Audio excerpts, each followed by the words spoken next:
Guys, it's me Hima. നമുക്കൊന്നൊരു story കേട്ടാലോ? അതെ ഗൈസ്, ഇവിടെ ഞാൻ പരിചയപ്പെട്ടിട്ട് 3 കൊല്ലമായി.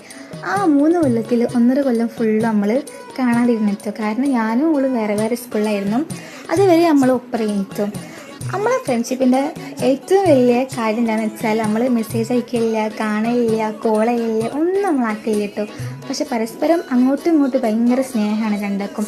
കുറേ കാലത്തിന് ശേഷമാണ് ഞാൻ ഇവളെ കാണുന്നത്. അപ്പം എനിക്ക് ഭയങ്കര ഇമോഷണലും സന്തോഷവും എല്ലാം ഉണ്ടായിരുന്നു.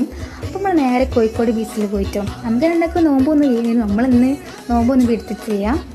കുറേ എല്ലാം കണ്ടിട്ട് അപ്പം നമുക്ക് ഫുഡും കാര്യങ്ങളൊക്കെ കഴിക്കാൻ ഉണ്ടാവില്ല. അപ്പോൾ നമ്മൾ നോമ്പും കാര്യങ്ങളൊന്നും പിടിച്ചിട്ടില്ലേനും. അപ്പോൾ നമ്മൾ ഫസ്റ്റ് തന്നെ മാങ്ങ കഴിച്ച് പിന്നെ കുറച്ച് നേരം നമ്മൾ ഇരുന്നിട്ടോ. 1.5 കൊല്ലത്തിൻ്റെ ഉള്ളിൽ നമുക്ക് എന്തൊക്കെ കാര്യങ്ങൾ പറയാനുണ്ടോ ആ കാര്യങ്ങൾ ഫുള്ളും നമ്മളിന്ന് പറഞ്ഞു തീർത്തിട്ടോ. പക്ഷെ സംഭവം എന്താണെന്ന് വെച്ചാൽ ഫുള്ളും പറയാൻ നേരെ ഇല്ല ഗൈസ്. അത്രക്കും കുറേ ഉണ്ടെന്ന് വെച്ചാൽ അത്രക്കും കുറേ ഉണ്ട്. നിങ്ങൾക്ക് ഫ്രണ്ട്ഷിപ്പ് ഇങ്ങനെയാണോ? മെസ്സേജ് അയക്കില്ല, ഫോൺ ചെയ്യില്ല, ഒന്നുമില്ല. പക്ഷെ നേരത്തെ കണ്ടാൽ ഭയങ്കര സ്നേഹിക്കും. ഇതാണ് നമ്മളെ ഫ്രണ്ട്ഷിപ്പിൻ്റെ ഒരു സ്റ്റോറി എന്ന് പറഞ്ഞിട്ടില്ല. പരസ്പരം നമ്മൾ തമ്മിൽ ഭയങ്കര സ്നേഹമാണ്. അപ്പോൾ ദാറ്റ്സ്